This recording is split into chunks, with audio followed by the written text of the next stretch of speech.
Assalamualaikum warahmatullahi wabarakatuh. Perkenalkan, saya Maisista Deviani, mahasiswa dari kelas S7A. Pada kesempatan kali ini, saya akan membahas mata kuliah manajemen pendidikan. Pada kesempatan kali ini, saya akan membahas mata kuliah manajemen pendidikan dengan materi manajemen kelas dan sarana prasarana. Pada materi ini, manajemen kelas, sarana dan prasarana, yang paling utama saya bahas yaitu tentang manajemen kelas. Untuk subbab yang saya ingin bahas yaitu tentang pengertian manajemen kelas itu apa. Selanjutnya ada tujuan manajemen kelas, prinsip-prinsip manajemen kelas, dan aspek manajemen kelas. Oke. Pengertian manajemen kelas. Manajemen kelas itu adalah sebuah ketentuan dan prosedur yang diperlukan guna menciptakan dan memelihara lingkungan tempat terjadi kegiatan belajar dan mengajar. Manajemen kelas juga dapat diartikan sebagai perangkat perilaku dan kegiatan guru yang diarahkan untuk menarik perilaku siswa yang wajar, pantas, dan layak, serta usaha dalam meminimalkan gangguan. Selain itu, manajemen kelas itu adalah sebuah pengorganisasian, pengawasan, pembelajaran guru dengan segenap penggunaan sumber daya untuk mencapai tujuan pembelajaran yang efektif dan efisien. Selanjutnya yaitu tujuan manajemen kelas. Tujuan manajemen kelas yang pertama yaitu menciptakan suatu kondisi kelas yang baik dan efektif. Yang kedua yaitu menghilangkan beberapa hambatan belajar yang dapat menghalangi fokus para siswa.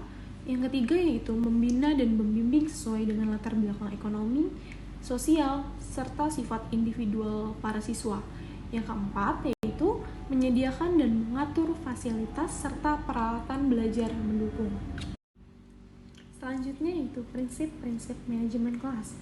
Yang pertama yaitu prinsip kesiapan, yaitu seberapa matang dan pertumbuhan fisik, psikis, intelijensi, latar belakang pengalaman, hasil belajar yang baku, motivasi, persepsi, dan faktor lain yang memungkinkan seseorang dapat belajar.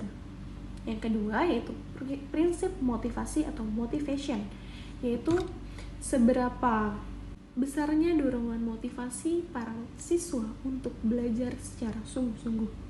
Yang ketiga yaitu ada prinsip perhatian.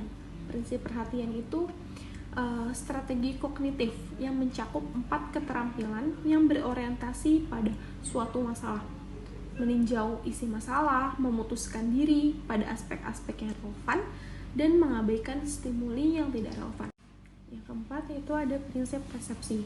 Prinsip persepsi ini merupakan prinsip umum yang perlu diperhatikan dalam menggunakan persepsi, yaitu contohnya makin baik persepsi mengenai sesuatu, makin mudah peserta didik dapat belajar untuk mengingat sesuatu tersebut. Yang kelima yaitu ada prinsip retensi. Nah, retensi di sini yaitu yang dimaksud adalah yang tertinggal dan dapat diingat kembali setelah seseorang mempelajari sesuatu tersebut. Yang terakhir adalah prinsip transfer. Transfer di sini itu di mana sesuatu yang pernah dipelajari dapat mempengaruhi proses dalam mempelajari sesuatu yang baru. Jadi transfer itu berarti pengaitan pengetahuan yang sudah kita pelajari dengan pengetahuan yang baru dipelajari. Materi selanjutnya yaitu aspek manajemen kelas. Yang pertama yaitu inovasi pendidikan dalam lingkup kelas. Maksudnya di sini yaitu upaya kepala sekolah untuk menciptakan kondisi yang memungkinkan diri para guru untuk melakukan tindakan-tindakan atau usaha yang kreatif dan inovatif untuk keberlangsungan dan berjalannya kelas. Yang kedua yaitu ada permasalahan kelas. Permasalahan kelas ini terdiri dari masalah individual atau masalah kelompok.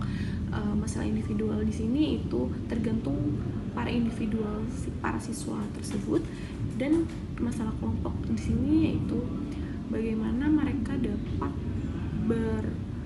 beradaptasi oleh teman-teman lingkungan di lingkungan kelasnya. Dan biasanya itu masalah dari sini itu kesatuan kelompok dan interaksi dan komunikasi antar para siswa.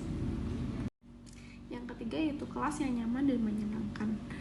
Di sini terdiri dari tata ruang kelas dan menata perabot kelas. Jadi di mana kita dapat menata ruang kelas supaya tercipta pembelajaran yang efektif dan efisien. Selanjutnya yaitu manajemen sarana dan prasarana. Yang pertama yaitu saya akan membahas pengertian sarana dan prasarana terlebih dahulu. Sarana di sini yaitu semua perangkat, peralatan, bahan, dan perabot yang secara langsung digunakan dalam proses pembelajaran atau pendidikan atau alat langsung untuk mencapai tujuan pendidikan. Yang kedua yaitu ada pengertian prasarana. Prasarana pendidikan yaitu semua komponen yang secara tidak langsung menunjang jalannya proses belajar mengajar di sekolah atau perangkat kelengkapan dasar yang secara tidak langsung yang dapat menunjang pendidikan di sekolah. Selanjutnya ada tujuan manajemen sarana dan prasarana. Yang pertama itu mengupayakan pengadaan sarana dan prasarana di sekolah melalui sistem perencanaan dan pengadaan yang hati-hati dan seksama. Jadi para sekolah tidak boleh langsung request atau meminta sarana dan prasarana yang tidak ada perencanaannya sebelumnya. Yang kedua yaitu mengupayakan pemakaian sarana dan prasarana secara tepat dan efisien.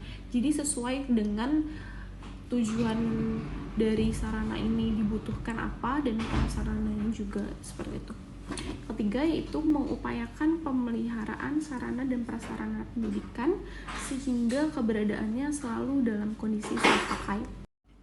Selanjutnya yaitu prinsip-prinsip manajemen sarana dan prasarana. Di sini saya akan membahas 3 prinsip. Yang pertama, prinsip pencapaian tujuan.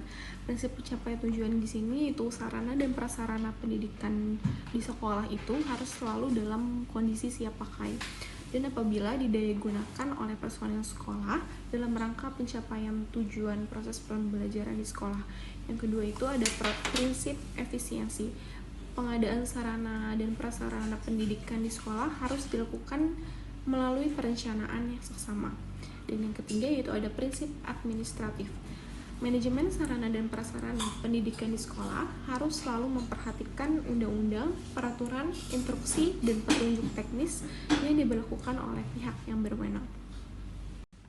Yang terakhir yaitu ada macam-macam sarana dan prasarana. Di sini saya akan memperlihatkan ruang dan alat dan media pembelajaran. Di sini ada ruang kelas dan perpustakaan, kemudian ada buku sebagai alat penunjang untuk pendidikan dan ruang UKS. Demikian materi yang dapat saya sampaikan. Mohon maaf bila ada kesalahan dalam penyampaian materi yang saya sampaikan. Wassalamualaikum warahmatullahi wabarakatuh.